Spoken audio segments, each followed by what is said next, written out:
Irmãos, eu descobri que você nunca pode ter certeza de como as pessoas vão reagir quando, em uma determinada situação, quando recebem, más notícias. Não sabemos se elas vão chorar, se elas vão gritar, se elas vão xingar, desmaiar, ficar violentos, se vão sair. Não sei como que... Também a vida de um casal dentro de quatro paredes. Da mesma forma, você nunca sabe como vai responder, como as pessoas responderão quando você fala do Evangelho para elas. Algumas pessoas serão educadas, mas desinteressadas. Outras pessoas vão atacá-los pessoalmente. Alguns vão ouvir.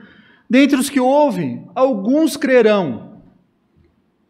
No nosso texto de hoje, nós lemos sobre o ministério de Paulo, em Éfeso, especificamente na escola de Tirano. E nós estudaremos essa passagem em respostas diferentes quanto à proclamação do Evangelho. O Evangelho, ele tem que causar uma reação. O Evangelho traz mudanças. Paulo passou mais de 2 anos ali em Éfeso ensinando, e os arqueólogos estimam que no período que Paulo esteve em Éfeso, a cidade comportou aproximadamente mais de 250 mil pessoas. Paulo, cidade de Éfeso, a sua maior atração era o templo de Diana, ou Artemis, também conhecida como Diana, que desceu de Júpiter.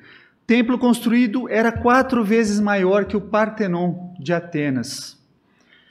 Nós vimos aqui numa escola dominical, ele era gigantesco, as colunas de mais de 18 metros de altura.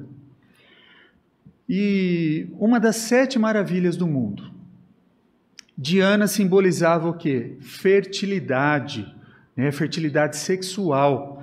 E o ídolo era o quê? Na verdade, uma imagem feminina bem grotesca. A imagem de Diana era uma imagem feminina bem grotesca. E o que Paulo fez? Paulo chegou e pregando a palavra. Paulo ministrou naquela cidade, muito secular, muito pagã. E o nosso texto, ele diz que ele frequentou a sinagoga onde ele começava a pregar o evangelho e ele começou a receber uma reação contrária. As pessoas não queriam dar muita atenção a ele. E aí ele não entrou em atrito com aquelas pessoas, ele pegou aqueles que estavam interessados em ouvir e foi para uma escola, foi para um lugar. E aí nós temos resultados negativos e resultados positivos. Os negativos, durante 3 meses Paulo ensinou na sinagoga. Aí ele apontou Jesus como o Messias, aquele que viria para salvar os pecados, aquele que estava muito esperado pelos judeus. Ele mostrou os judeus na sinagoga. Mas o que aconteceu?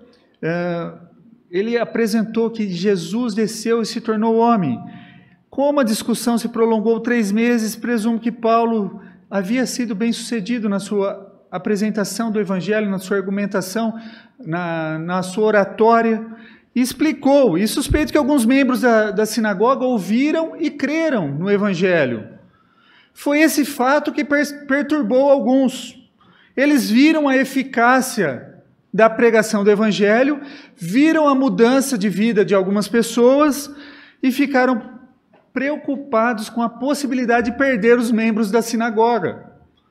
Como forma de tentar silenciar Paulo, caluniá-lo, os cristãos, tentar caluniar os cristãos, eles tentaram atingir o seu caráter. Aqui no texto que nós lemos é chamado do caminho, como era chamado os cristãos naquele primeiro século.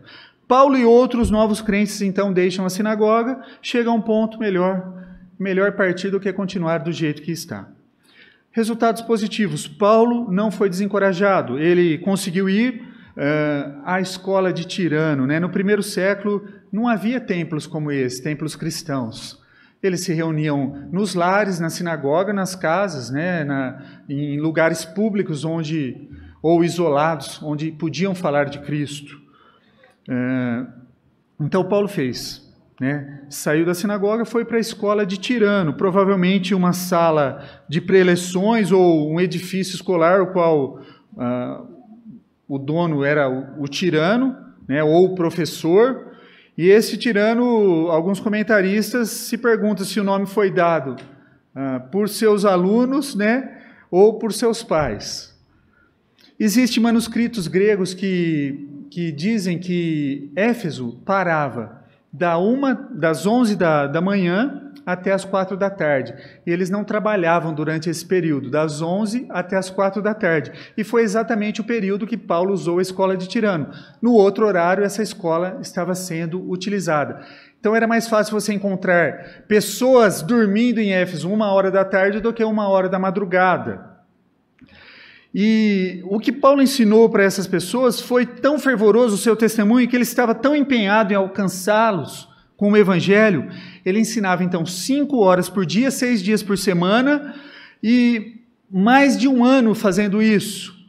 Isso seria o ensino mais do que o ensino que a média dos seminaristas tem em 3 anos. Então, observe 2 coisas, né?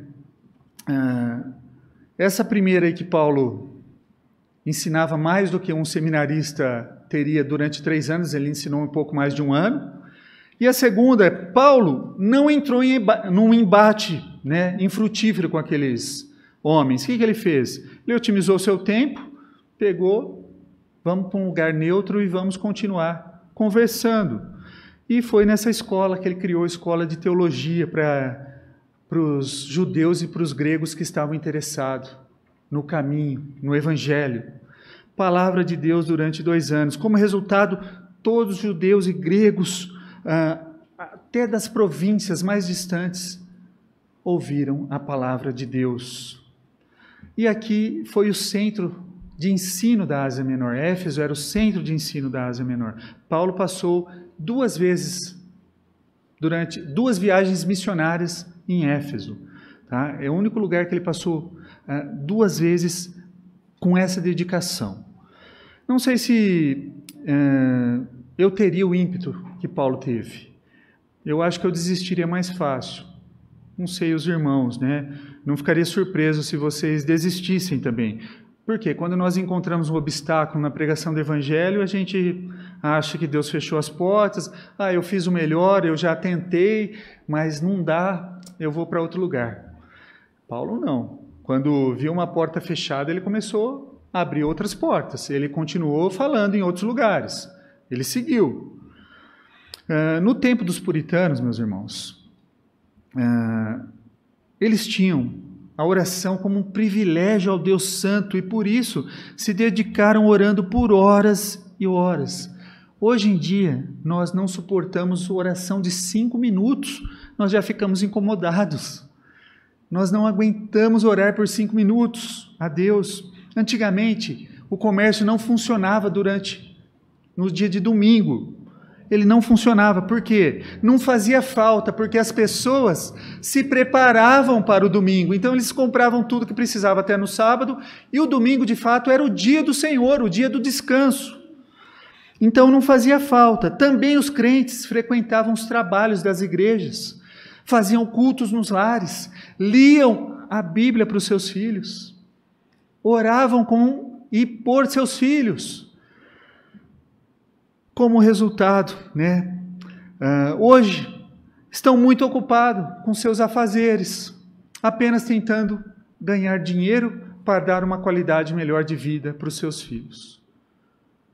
E ausente dos seus filhos. Como resultado, nós temos um povo que não se ajunta mais durante a semana e tampouco leem, oram ou leem a Bíblia. A pergunta que eu faço, como e quanto tempo nós temos dedicados na nossa vida devocional ao nosso Deus? Entenda, meus irmãos, nós estamos hoje com muitos irmãos católicos romanos aqui, e nós não estamos falando de religião, nós estamos falando da palavra de Deus. E isso independe de religião. O Deus é um só. E quanto tempo eu tenho me dedicado a esse Deus? Quanto tempo? E aí nós passamos a ver provando a palavra. Versículos de 11 a 12 do nosso texto. A pregação de Paulo foi acompanhada por vários sinais que demonstram o poder e confirmaram o apostolado de Paulo. Boas experiências, né, ele teve. Deus fez o que? Milagres incríveis, inimagináveis, que confirmaram a autenticidade da mensagem de Paulo. É dito que as pessoas pegaram até lenços, trapos e levaram para enfermos, endemoniados, e as pessoas eram curadas, e as pessoas tinham os demônios expulsos. E elas foram, né, livres das enfermidades e dos seus espíritos malignos. Lucas diz que foram milagres extraordinários. Não há razão para esperar que esse tipo de milagre seja comum, irmãos, hoje em dia. Naquela época era para que se confirmasse de fato o Evangelho. Não há nada que indique que esses milagres foram o foco do ministério do apóstolo Paulo. Pelo contrário, seu foco era ensinar a verdade bíblica. Paulo não estava envolvido em um ministério de cura, e dele era o quê? O ministério do ensino. É lógico que nós não tínhamos toda a Bíblia como nós temos hoje, mas tínhamos todo o Antigo Testamento, e lá em Éfeso, posteriormente foi a carta que Paulo enviou àquela igreja, e o pastor que o substituiu foi Timóteo, posteriormente o apóstolo João, e surgiram 2 cartas para Timóteo, que está no cânon da Bíblia, e o livro de João, né? E Apocalipse veio depois desse mesmo apóstolo que pastoreou Éfeso. Esses milagres, então, eram extraordinários, porém não eram mágicos. Tá?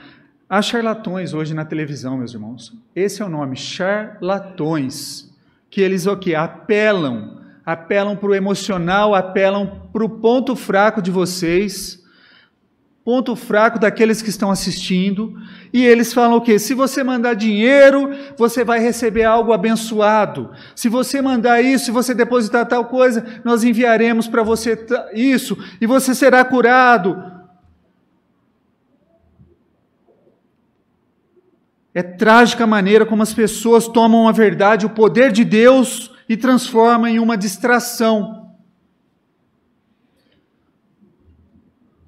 E experiências ruins, versículos 13 a 16. Parece ser uma verdade na natureza, mas sempre que há algo bom, vai ter alguém tentando copiar.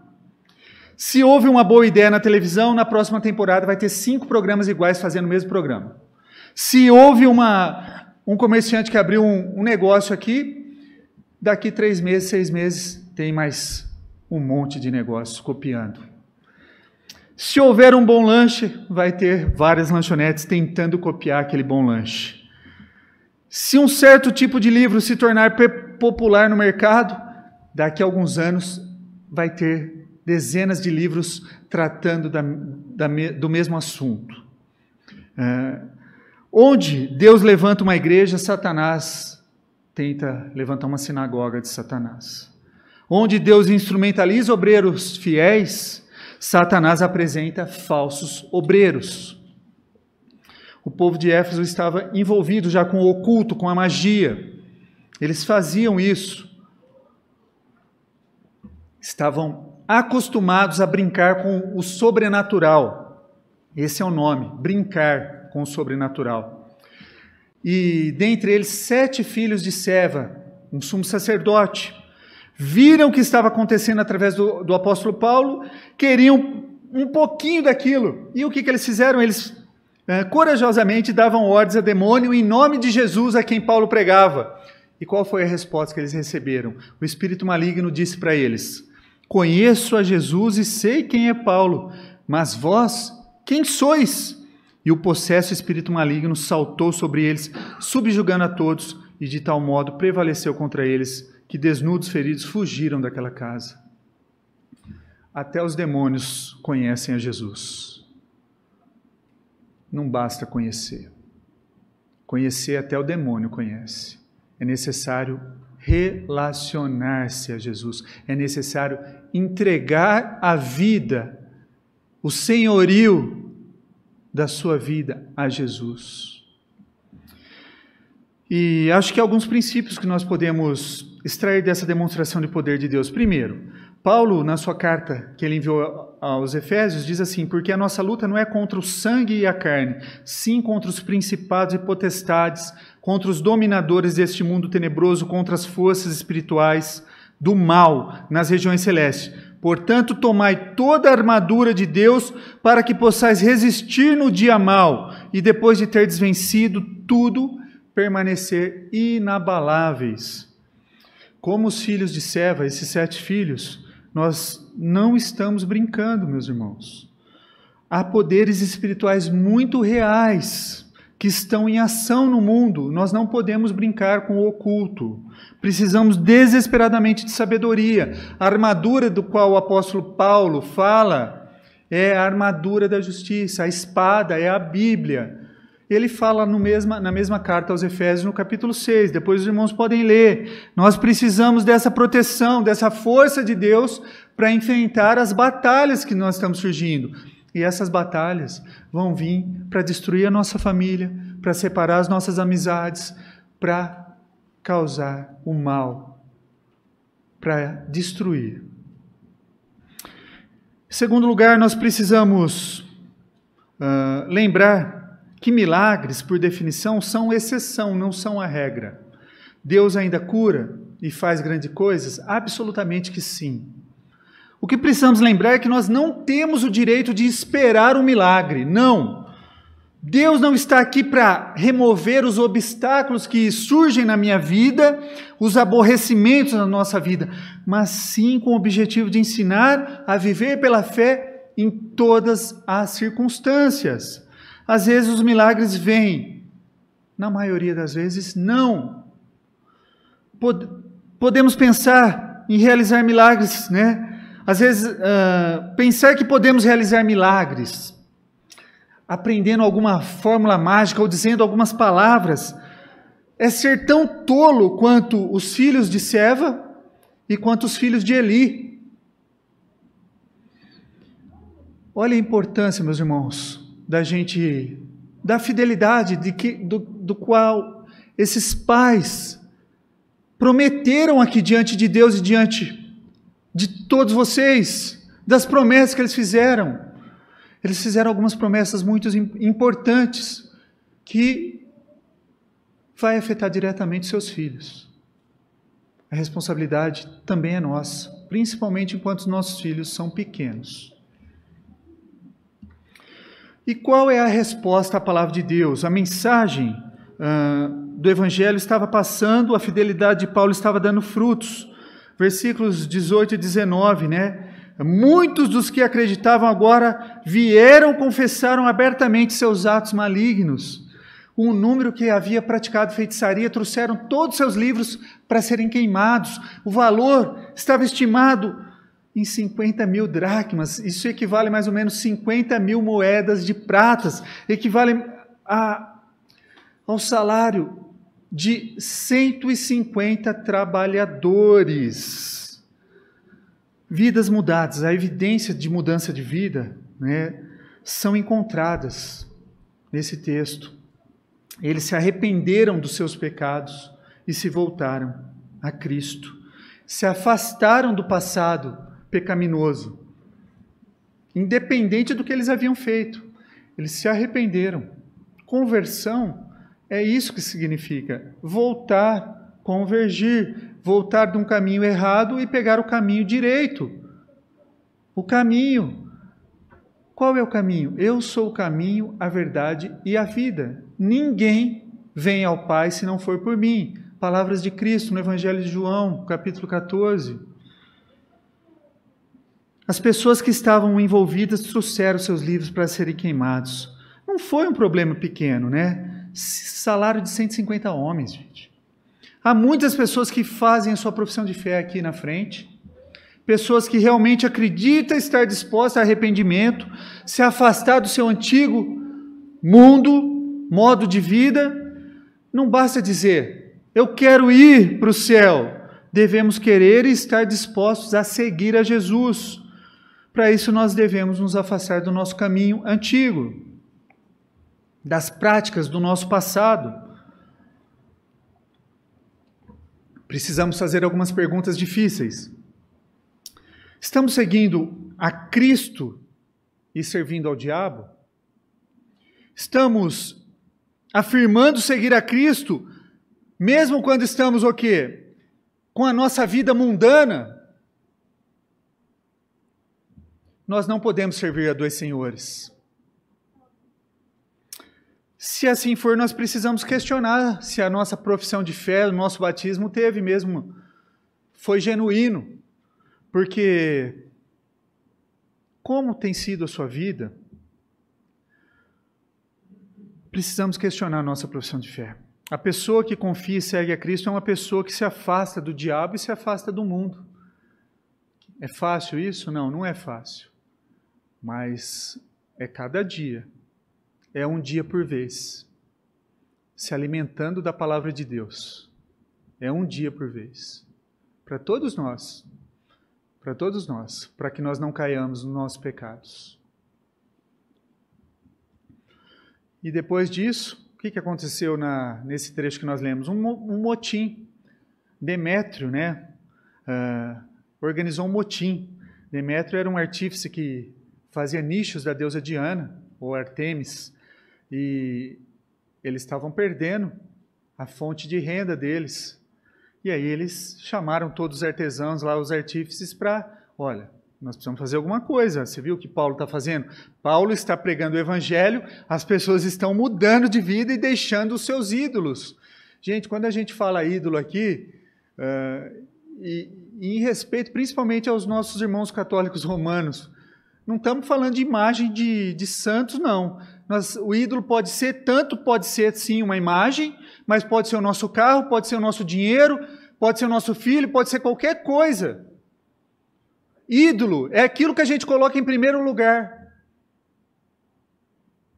No lugar de Deus. E eles organizaram um motim, por causa do que estava acontecendo. As pessoas... Então ele reuniu esses artífices e disse, olha, nosso negócio está indo em baixa, nós vamos falir, E acusou Paulo como responsável e falou, se a indústria turística falir, é claro que todos os hotéis, todos os restaurantes, todos os lugares vão falir, Éfeso vai também falir. Paulo tinha que ser parado, essa era a ideia de Demétrio. Então ele usou uma tática popular, que é muito usada ainda hoje. Ele apelou para as emoções, ameaças do medo. Vemos isso o tempo todo na nossa cultura. As pessoas usando o medo para manipulação. O tempo todo. E foi o que Demétrio fez. Começou a ameaçar aqueles outros artífices. Todas as noites, quando a gente vai assistir um jornal, nós somos informados de algo que nos traz medo, nos traz pânico, muitas vezes nos paralisa, sobre comportamentos, e sobre comportamentos que Deus condena. Obviamente, uma pesquisa que nós vemos, não necessariamente ela diz a verdade, mas muitas vezes expressam a opinião que eles querem, ou a manipulação que eles querem causar. A mensagem oculta é, se você seguir o caminho de Cristo, você será desprezado na sociedade, e cada dia mais isso tem se intensificado. Os jovens nos dizem, todos fazem sexo antes do casamento, pastor. Não tem nada de errado com isso. Não tem nada de errado em embriagar-se. Não tem nada de errado. Ninguém mais acredita na Bíblia. Ninguém. São generalizações vagas, vazias, projetada para fazer o quê? Para que você pense que você é um estranho nesse mundo, que você é um ET. É para isso. Para pensar que você fala, nossa, você é esquisito. É para fazer você pensar assim, desprezando o quê? Os princípios bíblicos ensinados. Os princípios que Deus deixou para conduzir a nossa família, para conduzir uma sociedade. Cristãos reformados são taxados de fundamentalistas, ultraconservadores, de extrema direita. Seria sábio perguntar, extrema direita de quê? De quê? Essas pessoas estão se usando como medida do que é uma visão o quê? Equilibrada. Os comerciais apelam para quê? Para as nossas emoções. Que se nós seremos mais bem-sucedidos, ou ficaremos mais bonitos, ou ficaremos aquilo ou isso, se nós usarmos determinados produtos. Eles vão no nosso emocional. Apenas um apelo às emoções. Os cristãos devem estar atentos a isso. A tendência de apelar o quê? Para as nossas emoções e não para a nossa razão. A ação do motim, então, liderada por Demétrio, apelou para a emoção, para o medo daqueles demais artífices. E eles começaram a deliberar lá no teatro. E aí o escrivão se levantou e falou com a multidão razoavelmente, e ele apontou, o fato de que, olha, o que os cristãos estão fazendo, o que Paulo está fazendo, não tem nada de errado. Ele não blasfemou, não falou nada contra a deusa Diana, a deusa dos Efésios. E, além de tudo, se a gente continuar fazendo isso que nós estamos fazendo, nós corremos risco de sermos denunciados a Roma e despertar o julgamento de Roma sobre nós. Quando o escrivão disse isso, a Assembleia dispersou-se.